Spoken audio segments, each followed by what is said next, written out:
안녕하세요. 새벽의 은혜 김효원입니다. 오늘은 잠언 21장 1절에서 14절의 말씀으로 하나님의 은혜를 나눠보겠습니다.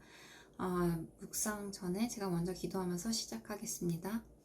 사랑하는 주님 감사합니다. 오늘 말씀 가운데 주님 함께 해주시옵시고 하나님의 은혜를 나눌 때 주님께서 하나님의 음성과 하나님의 생각을 저희에게 알려주시옵시고 마음의 풍성함으로 가득 채워주시옵소서. 감사드리며 모든 말씀 우리 주 예수님의 이름으로 기도드립니다. 아멘. 네, 저 남편이 출근해야 돼서 잠깐 작은 방으로 옮겼습니다. 오늘 말씀을 우선 쭉 읽어볼게요.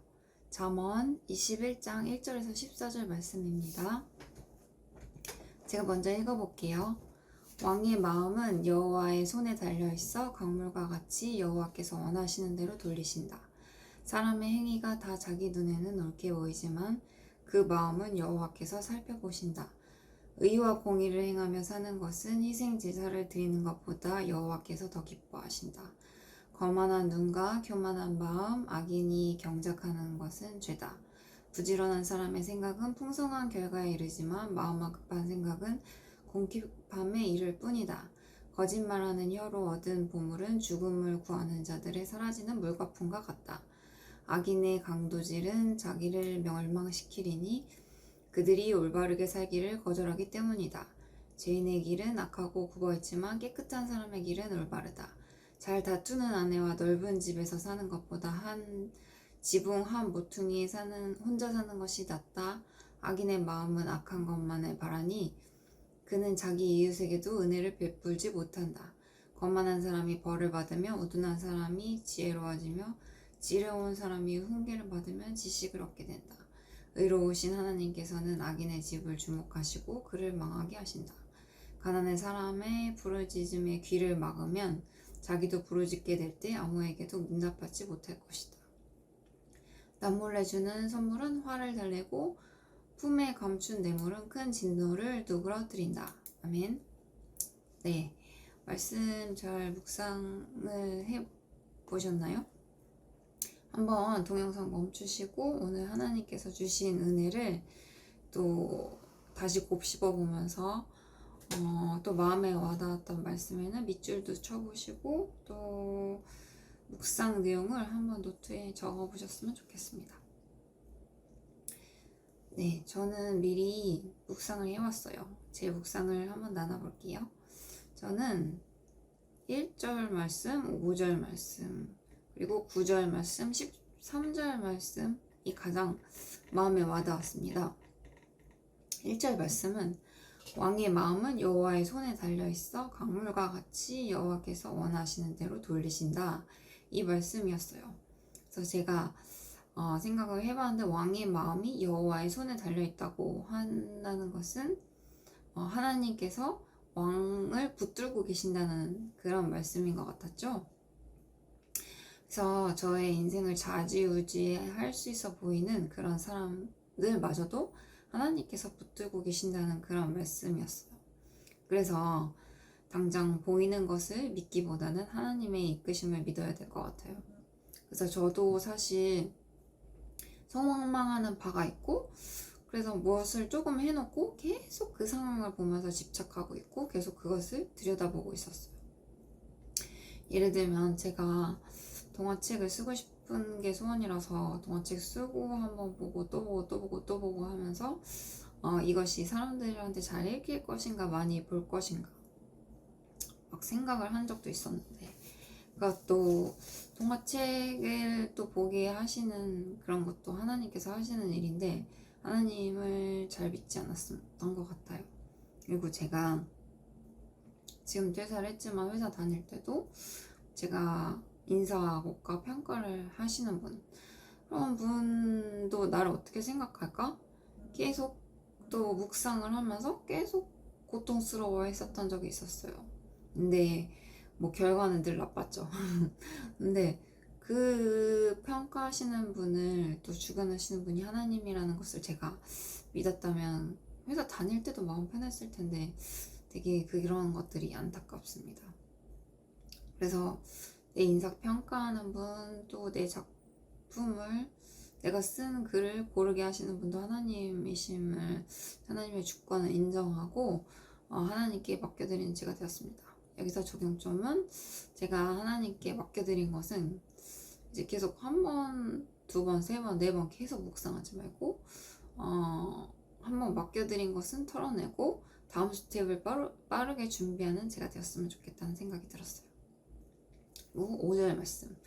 부지런한 사람의 생각은 풍성한 결과에 이르지만 마음만 급한 사람은 궁핍함에 이를 뿐이다. 이 말씀은 풍성함과 궁핍함에 대한 마음의 생각, 이것이 무엇인지 한번 좀 묵상을 해봤는데, 부지런한 사람의 생각은 나 이것도 잘 될 거야, 저것도 잘 될 거야, 이렇게 결과를 풍성하게 생각하지만, 또 마음만 급한 사람은 이거 찝쩍거려보고 저거 찝쩍거려보고 안 되면 또 하나님이 허락 안 하시는 건가 하면서 바로 포기해야 하는 사람이 아닐까 이렇게 생각을 했어요.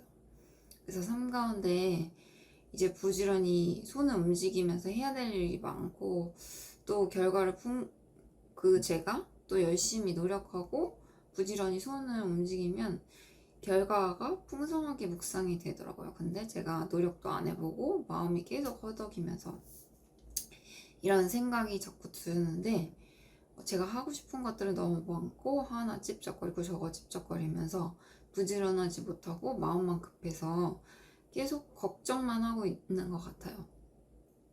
그래서 저에게 1절과 5절 말씀을 하나님께서 주신 것 같다는 생각이 들었어요.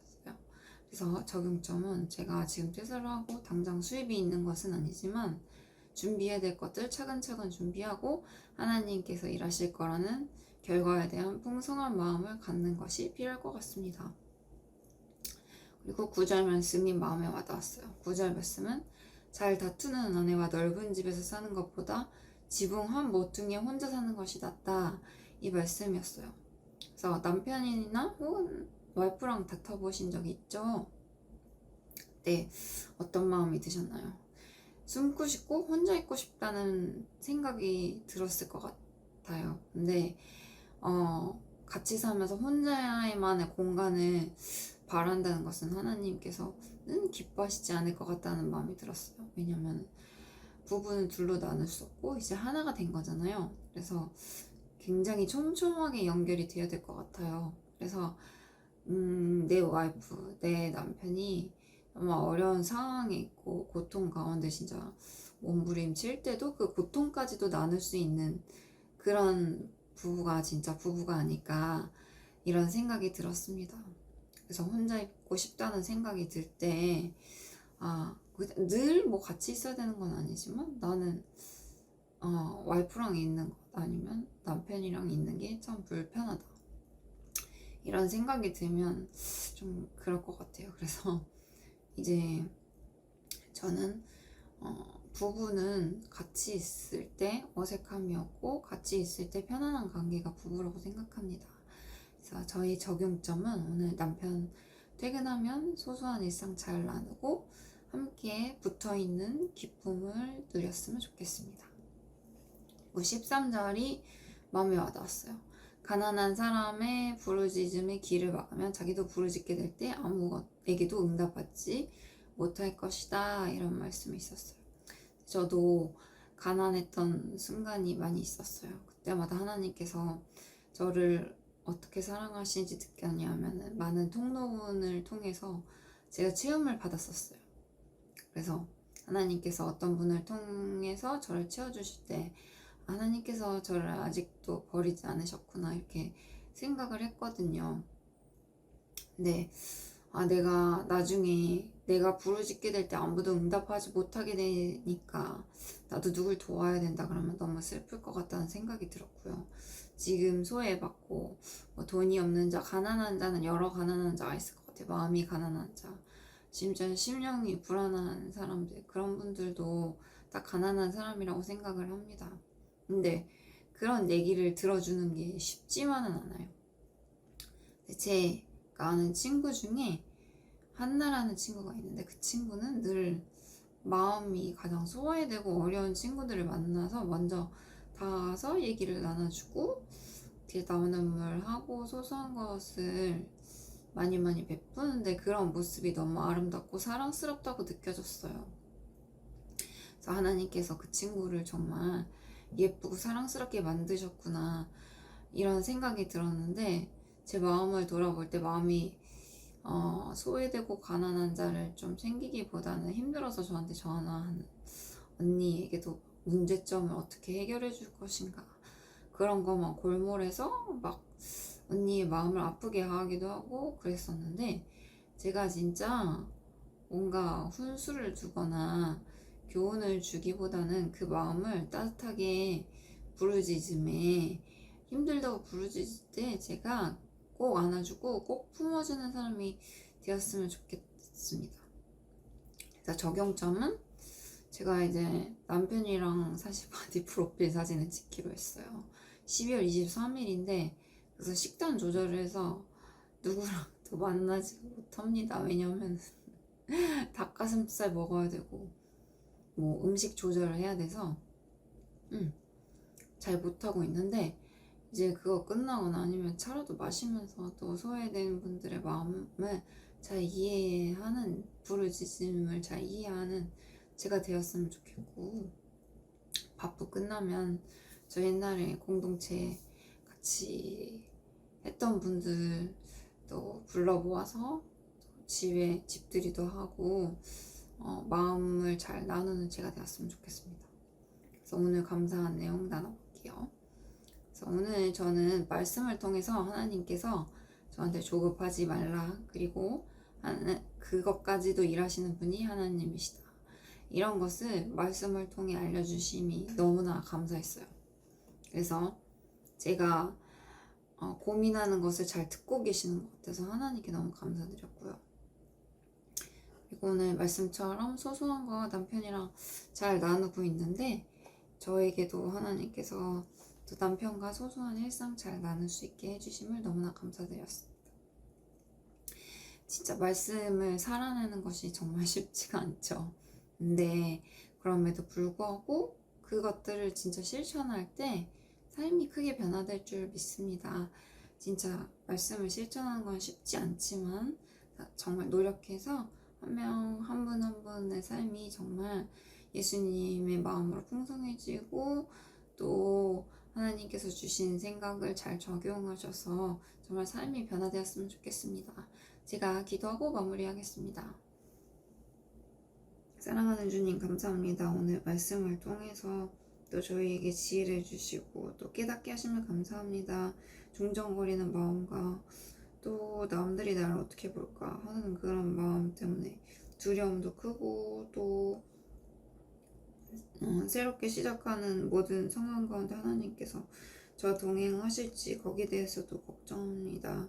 제가 정말 힘든 상황에서 저를 도와줬던 많은 분들이 있었고 또 하나님께서 그들을 통해서 저에게 사랑하심을 제가 느꼈던 것처럼 저도 사랑을 잘 전하고 제 마음을 잘 다독일 수 있고 하나님의 지혜로 또 참고 믿고 인내하는 제가 될 수 있도록 도와주세요. 남편과도 더 사랑스럽게 잘 지내며 또 하나님께서 주신 사명 잘 감당할 수 있게 허락하여 주시옵소서. 감사드리며 모든 말씀 우리 주 예수님의 이름으로 기도드립니다. 아멘.